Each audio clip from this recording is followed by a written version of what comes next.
सुबह के 9 बजे थे। परेश ने दूर होती गोलाबारी सुनी और खिड़की से बाहर झांका। वो अपने ऑफिस जल्दी ही पहुंच गया था और सभी जरूरी कागजात समेटने में लगा हुआ था। उसने अपना टीवी ऑन कर दिया था, जिस पर सूडान के बिगड़ते हालातों की खबरें लगातार आ रही थी। Today in Sudan, as fighting intensifies between Sudan's armed forces and the rebel rapid support forces. I knew this would happen. मुझे जल्द से जल्द मेघा और अदिति को लेकर इस नर्क से निकलना पड़ेगा। अगर देर हो गई तो न जाने क्या हो जाएगा। परेश ये भलीभांति जानता था कि अब सूडान में रहना खतरे से खाली नहीं था। उसने बड़ी मेहनत से अपना इंपोर्ट एक्सपोर्ट का बिजनेस खार्तूम में 20 साल पहले खोला था। आज जब वहां भारतीयों की जान पर बन आई थी तो उसे अपने पिताजी की बातें याद आईं, जब उन्होंने उसके विदेश, वो भी सूडान जैसे पिछड़े देश में बसने के फैसले की कड़ी निंदा की थी। पर जवानी का जोश जज्बातों पर हावी हो गया और परेश किसी तरह अपनी पत्नी मेघा को मनाकर भारत से सूडान चला आया। आज वो फैसला उनके और उसके परिवार के लिए एक अग्नि परीक्षा बन गया था। तभी टीवी पर ब्रेकिंग न्यूज क्लिप्स ने उसकी यादों को झंझोड़ कर रख दिया। A power struggle between Sudan's armed forces and its rival faction, the Rapid Support Forces. Shit! अब ये सब सोचने का कुछ फायदा नहीं। समझदारी यहाँ से जान बचाकर भाग निकलने में ही है।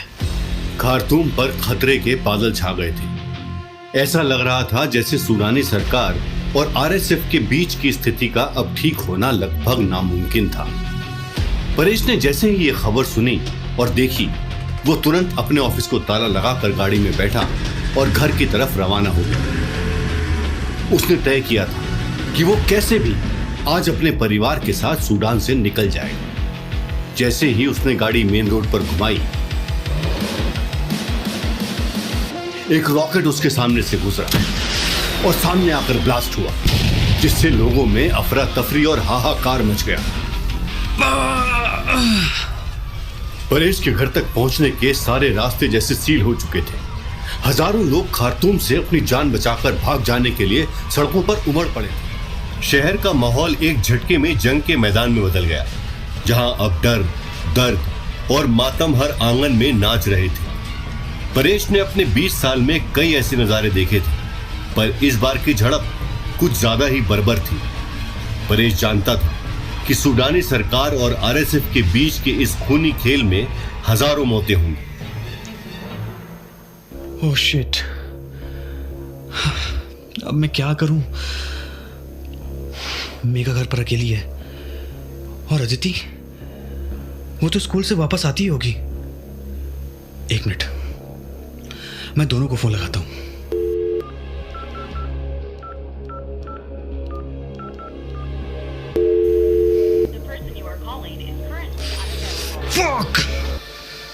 परेश ने अपनी गाड़ी की चाबी घुमाई और अपने घर की ओर बढ़ा। तभी अचानक परेश को दिवाली के पटाखे के छूटने जैसी आवाज अपने पास से गुजरते हुए सुनाई दी। जब उसने गाड़ी की खिड़की से बाहर झांका तो एक दूसरा रॉकेट उसकी गाड़ी के ठीक ऊपर तेजी से हवा को चीरता हुआ सड़क के दूसरी तरफ खड़ी एक सरकारी गाड़ी पर जा गिरा। एक जोर के धमाके ने परेश को सुन्न कर दिया और उस गाड़ी के परखच्चे उड़ा दिए।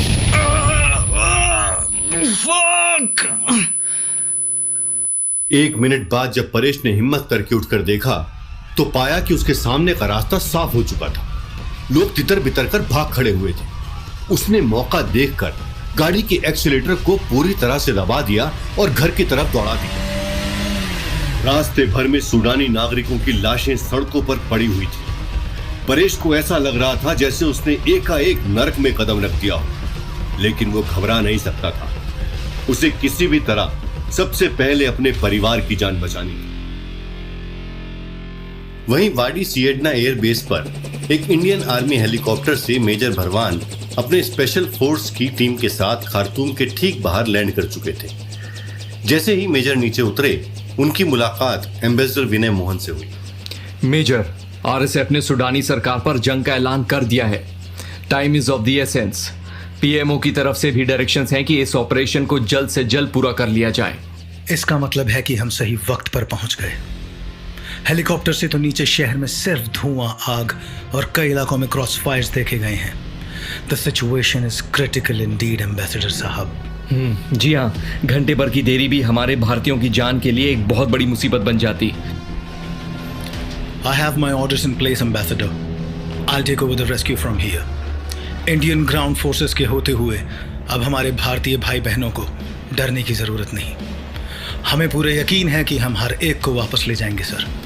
जय हिंद। मेजर भरवान जब तक अपनी बात एम्बेसडर से खत्म करते, उनकी टीम पूरी तैयारी के साथ मिशन के लिए रेडी थी। मेजर भरवान के चेहरे पर मुस्कुराहट आई और वो अपने जवानों की तरफ मुड़े। मेरे साथ ही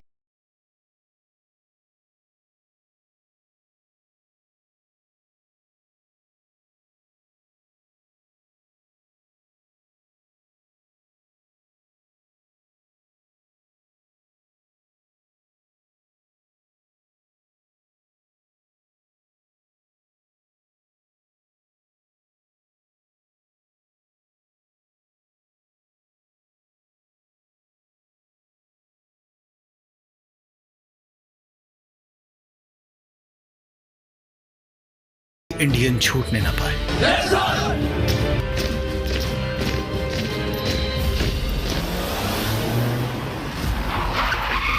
जहां एक तरफ इंडियन फोर्सेस ने मिशन कावेरी की शुरुआत कर दी थी, वहीं परेश कैसे भी गलियों से होता हुआ अपने घर के बाहर पहुंचा, जहां उसे अपनी पत्नी मेघा और बेटी अदिति मिली। उसने देखा कि मेघा के हाथ में सिर्फ एक बैग था और अदिति डर के मारे रो रही थी। वो गाड़ी से नीचे उतरा और दोनों को गले लगा लिया। क्या हुआ? तुम दोनों घर के बाहर गली में क्यों खड़ी हो? कहाँ थे तुम परेश? शहर में लूट मार शुरू हो गई है। लोग पागल हो गए हैं, पागल। घर घर में घुसकर चोरियां कर रहे हैं। हम घर में रहते तो न जाने हमारे साथ क्या होता। व्हाट? पुलिस कहाँ है? क्या फोन लाइंस काम नहीं कर रहा? नहीं परेश, सारा कम्युनिकेशन ठप है, इंटरनेट भी डाउन है, सिर्फ न्यूज चैनल्स ही एक्टिव हैं। We both are all right, लेकिन यहाँ से निकल चलो परेश, अभी इसी वक्त प्लीज। मेघा और अदिति के चेहरों पर मौत का खौफ साफ झलक रहा था, लेकिन उनको सलामत पाकर परेश को थोड़ी राहत मिली। ओह थैंक गॉड, तुम दोनों ठीक हो। हमें अभी इसी वक्त किसी भी तरह से वाडी सियदना एयरबेस पहुंचना होगा। परेश की बात को सुनकर मेघा चौंक गई और वो अपना सर हिलाने लगी। परेश, लेकिन 850 किलोमीटर लंबा सफर हम इस गोलाबारी से होते हुए नहीं तय कर सकते हैं। It's a suicide. और फिर अदिति भी तो है हमारे साथ, इसको कुछ हो गया तो? एक मिनट, मुझे सोचने दो। इंटरनेशनल बॉर्डर एयरबेस के मुकाबले ज्यादा नजदीक है। परेश ने तुरंत अपना फोन निकाला और एक नंबर डायल किया। उसके चेहरे पर खुशी देखकर मेघा भी क्यूरियस हो गई, ये सोचकर कि इस मुसीबत से निकलने का शायद उसे कोई उपाय मिल गया था।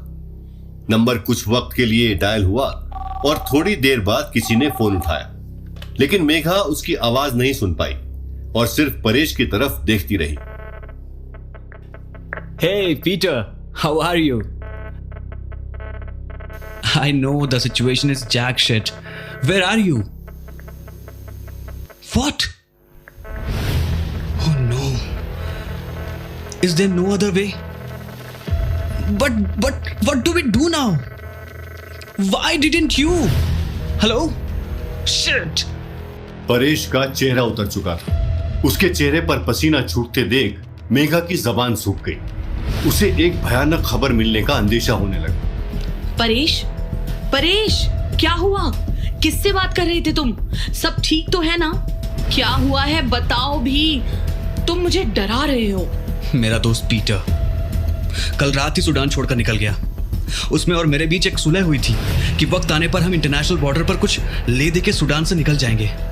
उसने मुझे बताया ही नहीं। अब हम क्या करेंगे परेश? हम यहाँ से निकलेंगे कैसे? सभी रास्ते तो बंद हैं और यहाँ रहे तो लुटेरों के चंगुल में भी फंस सकते हैं, या फिर उससे भी बुरा हो सकता है हमारे साथ। परेश को कुछ समझ नहीं आ रहा। उसने पीटर के साथ सुलह करके उसे मोटी रकम दी थी कि ऐन वक्त में वो उसके जरिए देश से सही सलामत निकल जाए। सूडान में आए दिन ऐसे जुगाड़ आम बात थी, लेकिन अपने दोस्त के धोखे ने उसे हिलाकर रख दिया था। उसे पता था कि अब भारत सरकार के अलावा उसकी मदद कोई और नहीं कर सकता। पीटर ने बताया कि सूडानी सरकार ने सारे बॉर्डर सील कर दिए हैं। अब हम सिर्फ रेस्क्यू मिशन के जरिए ही बच सकते हैं। पता नहीं भारतीय सरकार क्या कर रही है। परेश को अंदाजा नहीं था कि इंडियन फोर्सेस खार्तूम में दाखिल होने ही वाली थी।